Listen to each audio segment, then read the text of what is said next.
Sophie bolted from the apartment, her trembling hands gripping her worn jacket. The icy rain lashed against the city streets, but nothing could deter her from rushing toward the old garage. A thick darkness cloaked the urban sprawl around her, with only the dim flicker of a street lamp outside the garage casting a faint glow, like a distant signal drawing her nearer. She stopped before the rusted metal door, her heart thudding so fiercely it seemed it might shatter her ribs. Inside, the soft scrape of boots on concrete reverberated, as if someone or something awaited her arrival, perhaps sensing her approach. Sophie shoved the door open, its groans slicing through the oppressive quiet. There stood Milo, broad-shouldered and striking, his sharp gray eyes locking onto hers. At 25, Sophie felt a lump rise in her throat as she took slow, deliberate steps toward him. The air in the garage hung heavy, each breath and movement laced with an inexplicable weight. "You were waiting for me, weren't you?" Her voice emerged just above a whisper, fragile like a secret laid bare. Milo shifted slightly, a subtle tilt of his head that seemed to answer her. His gaze held something profound, an unspoken connection that rooted Sophie to the spot, unable to turn away. For the first time in years, she felt truly seen, truly understood, in a way she never had with Ethan. A torrent of emotion surged through her, both soothing and dangerous. She reached out, her fingers brushing Milo's arm, the warmth of his presence seeping into her skin. It was like a jolt coursing through her, and in that instant, she knew her life had shifted forever. Outside, the rain pounded relentlessly, but Sophie barely registered it. The world beyond faded into a hush. There was only her, Milo, and a growing mystery weaving through the shadows, a spark ready to blaze. Sophie stood still, her hand resting lightly on Milo's arm, her eyes drifting into an unseen distance. She closed them and inhaled deeply, the scent of motor oil, wet pavement, and Milo's steady breathing filling her lungs. In this quiet refuge, she felt she'd escaped it all. The sterile apartment, Ethan's distant glances, and the gnawing isolation that had eroded her spirit for years. Memories flooded her like a storm. At 18, Sophie had believed love could overcome anything. She and Ethan, then 20, had been a wildfire, unstoppable, untwined. She remembered their first meeting, how Ethan's quick humor had left her laughing until her cheeks ached. She recalled late nights by the window, sharing dreams of a vibrant future. Back then, Ethan had vowed to stand by her, to build a life they'd both treasure. But those vows had faded over time. By 23, Ethan had buried himself in his career. Endless shifts at the hospital, rotations that stretched so long Sophie couldn't recall their last uninterrupted meal. Each time he returned, it was like welcoming a ghost. He'd shuffle in, drop his keys, offer a fleeting embrace, then vanish into his phone's glow. Sophie had fought to hold on, desperate to rekindle what they'd lost. But the more she tried, the more distant he became, his presence a hollow shell of the man she'd once known. Now, at 25, standing in the garage with Milo, Sophie felt the weight of those years lift. The connection she'd craved, the one Ethan could no longer offer, burned alive in Milo's steady gaze. Outside, the city's chaos roared on, but within these walls, time stilled. Sophie exhaled, her breath mingling with the damp air. Whatever lay ahead, she knew one thing. The spark ignited here would not be extinguished easily. Sophie had prepared romantic dinners, hoping to rekindle their old conversations, but Ethan always brushed her off with the same tired excuse. "I'm too exhausted, Sophie. Can we talk later?" Later never came.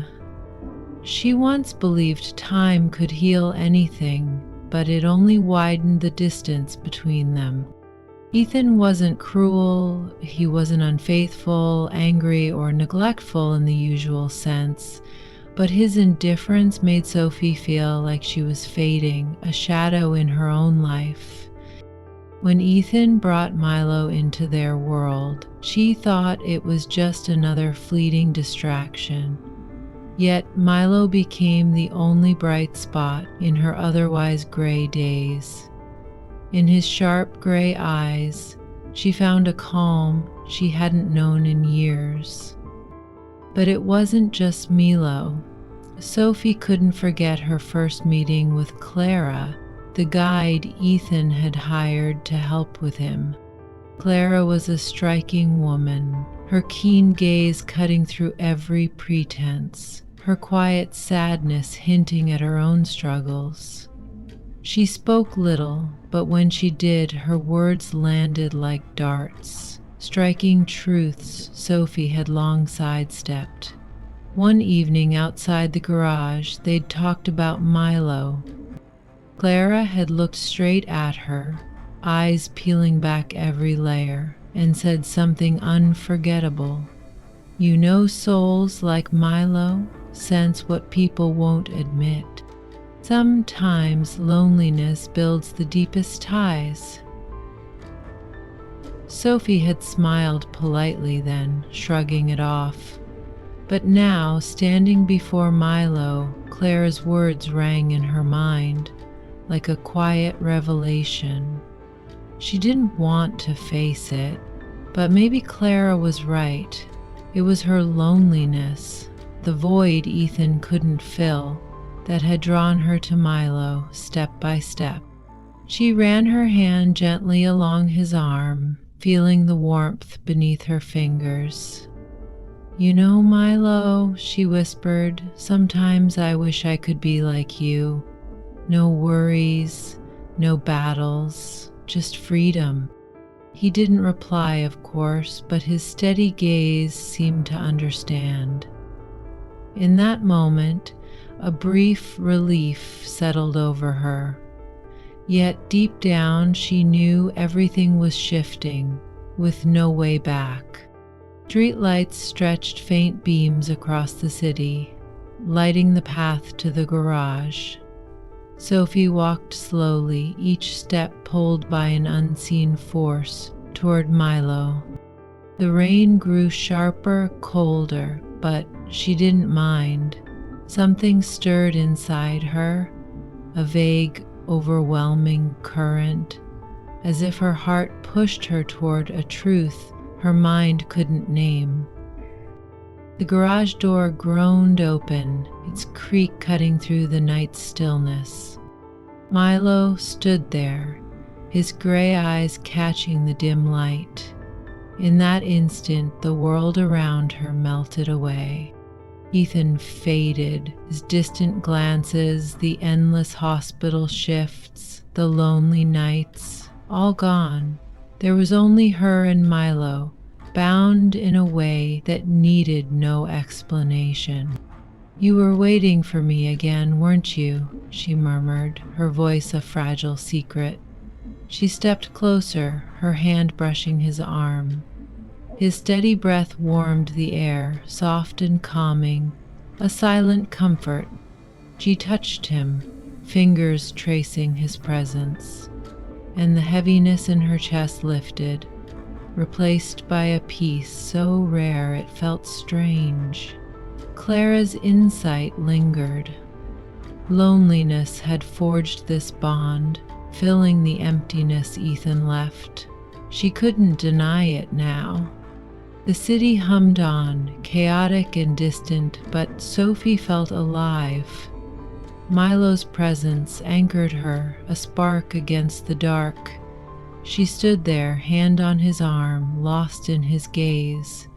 It held no judgment, only knowing. For years she'd drifted, unseen by Ethan, but here, with Milo, she was real. The storm within quieted, and though the future loomed uncertain, one truth stood clear. This connection, born of solitude, would burn on. Sophie couldn't pinpoint what drove her. Maybe it was Milo's gray eyes holding hers, or the slight tilt of his head that seemed to recognize her touch.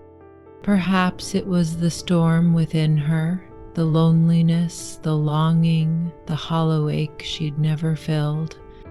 Her hand paused on his face, palm pressed gently against his warmth. She closed her eyes and drew a deep breath, but even that trembled. "Milo," she whispered, his name slipping out not as a summons but as a confession. He shifted slightly, dipping his head as if in reply. His stillness, brimming with quiet understanding, made Sophie feel he could sense the thoughts swirling in her mind.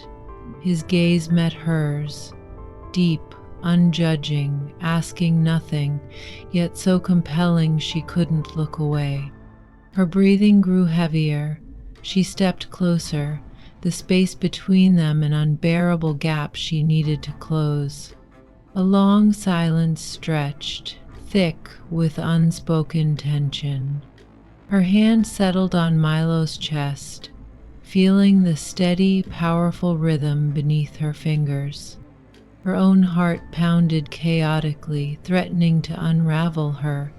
For the first time, she stopped thinking. Reason, morality, and every logical voice fell silent. All that remained was the raw surge of her emotions, or perhaps a buried part of herself she'd long suppressed. One small step, a slight lean forward, and Sophie's world collapsed. She wasn't herself anymore, not the weary, hollow version she'd been. She was just a woman consumed by feelings she'd never known. Then a faint sound shattered the trance. Sophie jerked back, as if pulled from a fevered dream. A dim street lamp beam cut through the garage, and her heart froze. Clara stood in the doorway, her sharp eyes pinning Sophie like a blade. She didn't speak, but Sophie knew Clara had seen it all. The air in the garage turned icy. Clara stood still, her face a mix of surprise and cold assessment, as if piecing together the scene she'd stumbled upon.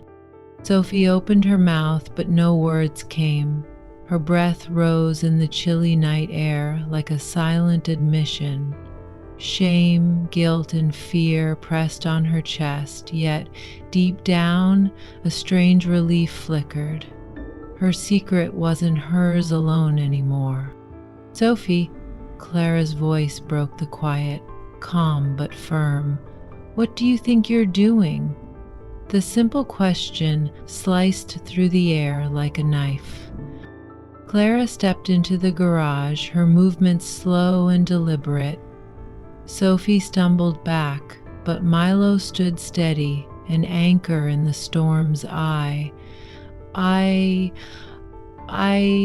don't know," Sophie stammered, her voice frail and shaky. Clara stopped a few feet away, her piercing gaze boring into Sophie's soul.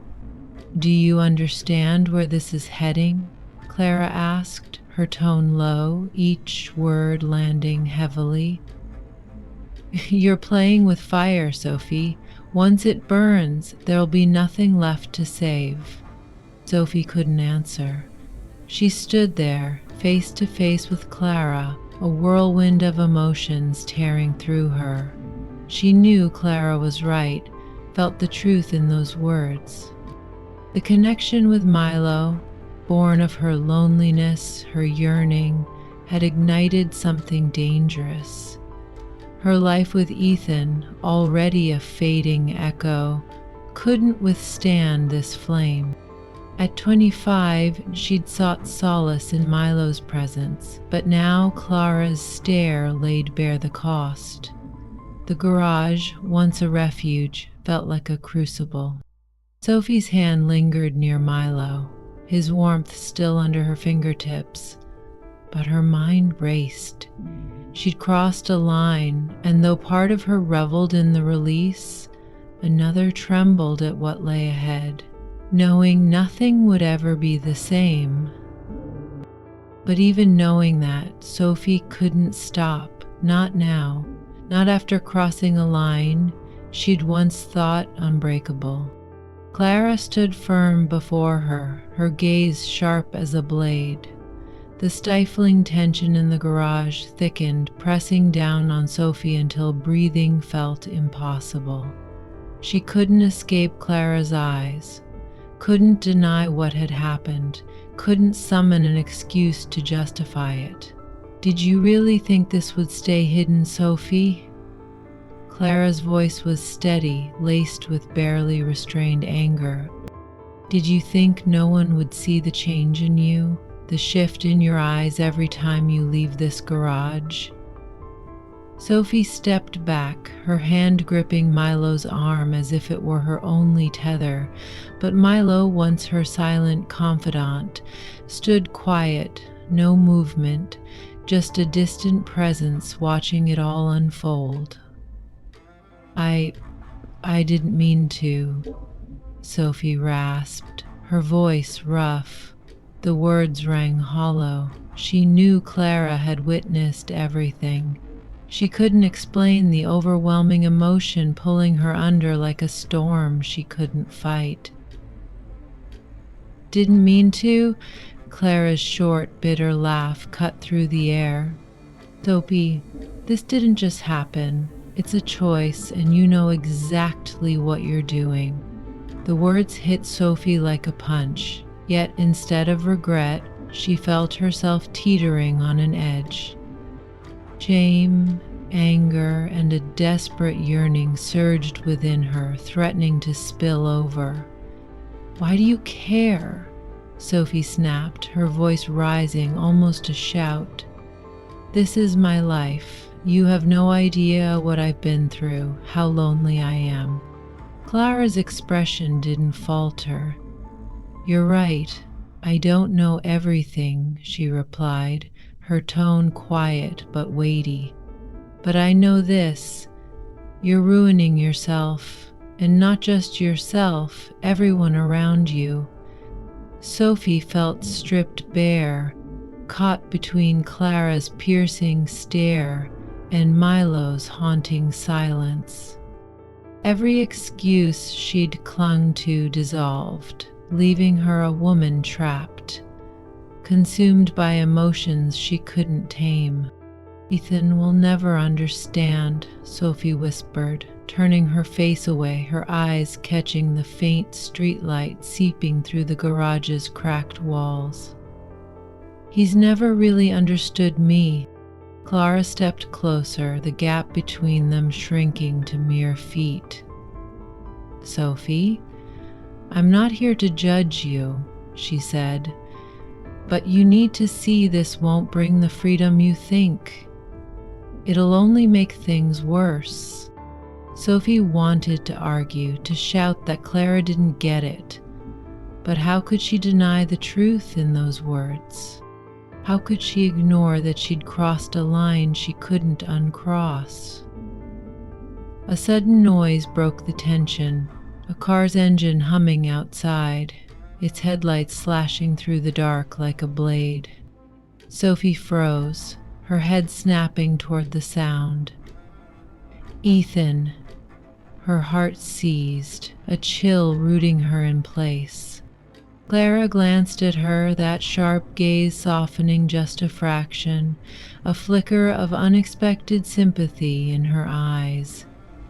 You need to decide, Clara said, her voice quieter now but no less firm. Right now, either face what you've done or sink deeper into this mess. Sophie stood motionless, the weight of Clara's words pressing down.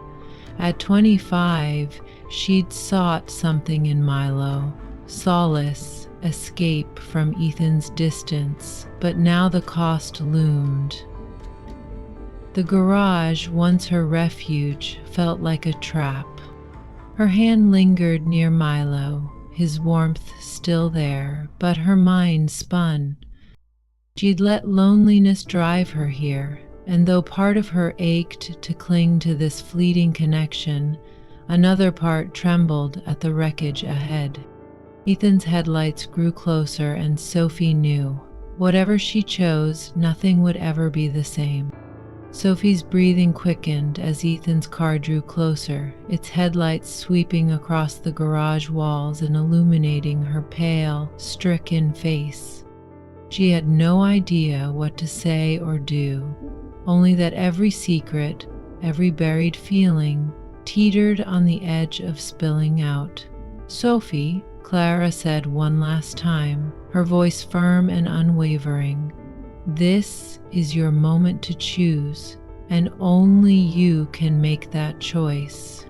Sophie glanced at Clara, then at Milo, and finally toward the approaching lights. Her mind swirled in chaos, but her heart thudded with a clarity that cut through it all, as if guiding her. In that instant, she realized she couldn't run anymore. The headlights sliced through the darkness, casting stark light on the garage door and etching every line of Sophie's anxious face into sharp relief. She stood frozen, as if time had paused.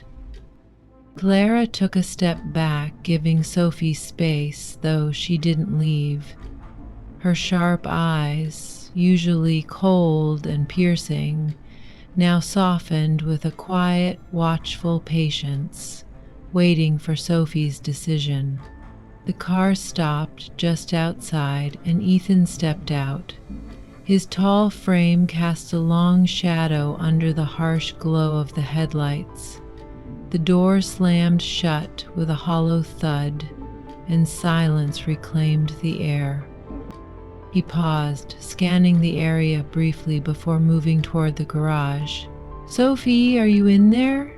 Ethan called, his voice calm as always, but to Sophie it roared like thunder in the still night. She turned to face him, their eyes locking, and in that moment she knew he sensed something. It might not be clear, perhaps just an instinct, but he knew. "I couldn't sleep," she said, steadying her voice as best she could, though a tremor betrayed her. "I just wanted to check on Milo." Ethan stepped into the garage, his gaze shifting from Sophie to Clara, who stood a few steps away, silent and still like a shadow. His brows furrowed slightly, his eyes darting between the two women, picking up the heavy, unspoken tension filling the cramped space. "Is something going on?" he asked, his tone curious, his stare probing. Clara didn't respond. Sophie knew she wouldn't. This was her moment to face the truth, to own everything she'd tried to bury. All eyes rested on her now, and every path seemed to narrow into one fragile point.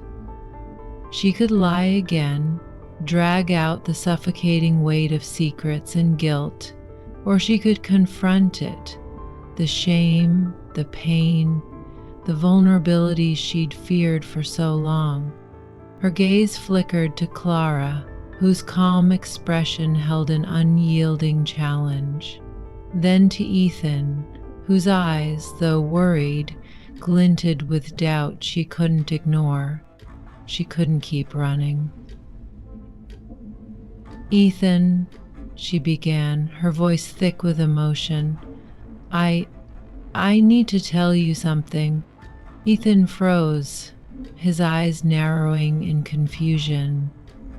He didn't interrupt, didn't move, his gaze fixed on hers. Clara turned her face slightly, stepping back as if to offer privacy, though she stayed in the garage. Sophie took a deep breath, every word tangling in her throat. She thought of the moments she'd lost herself, the times she'd looked into Milo's steady gray eyes and found a solace Ethan couldn't give. She thought of the yearning, the shame, the desperation, and knew if she didn't speak now, those feelings would cage her forever. "I felt so alone, Ethan," she said, her voice hoarse as tears streamed down her cheeks. "I felt it for so long, and I don't know how to escape it. Everything with you, everything between us, it's lost all meaning." Ethan didn't reply at once. He stood there, searching her eyes as if trying to pull the truth from them. "What are you saying, Sophie?" he asked, his voice low, each syllable heavy with weight. "I've been looking for comfort in a place I shouldn't have," she continued, her voice catching. "I've lost my way, Ethan. I don't know how to explain it, but I've crossed a line." Ethan stepped back, his eyes widening slightly, as if struggling to process her words. "Crossed a line?" he repeated, his voice rough, barely audible.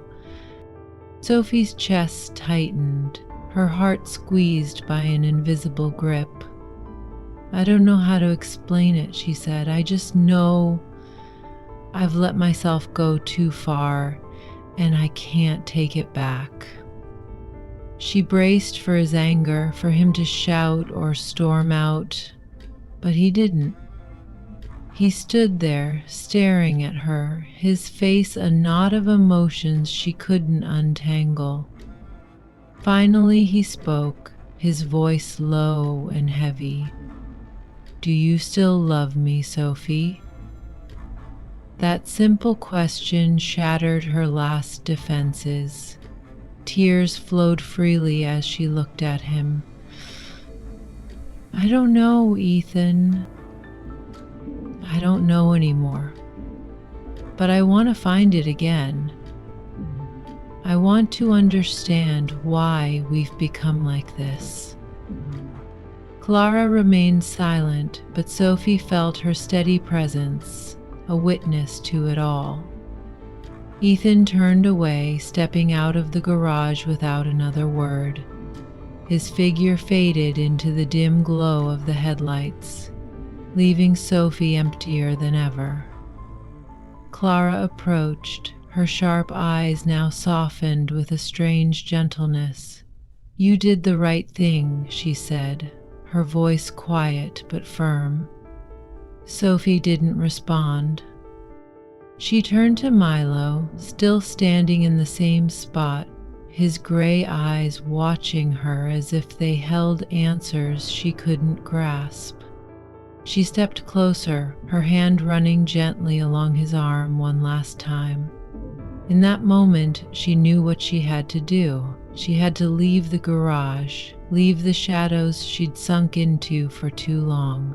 Outside, the city lights cast a cold glow, and in the chill of the night, Sophie walked away, carrying pain, regret, and a faint flicker of hope that she might one day find herself again. At 25, Sophie had chased something in Milo, a refuge from Ethan's distance, a spark to fill the void. But now, standing in the aftermath, she saw the cost. The garage, once her sanctuary, felt like a hollow shell. Ethan's silence lingered, a wound she couldn't mend. She'd bared her soul, and though it freed her from the weight of secrets, it left her raw. Clara's words echoed. This was her choice, her truth. Sophie exhaled, her breath misting in the damp air. She'd crossed a line with Milo, let loneliness drive her, but admitting it to Ethan was the first step out of the dark. Whatever came next, rebuilding with Ethan or forging a new path, she couldn't stay here, trapped in the garage's shadows. The city hummed around her, alive and indifferent, and Sophie stepped forward, uncertain but resolute, determined to face what lay ahead.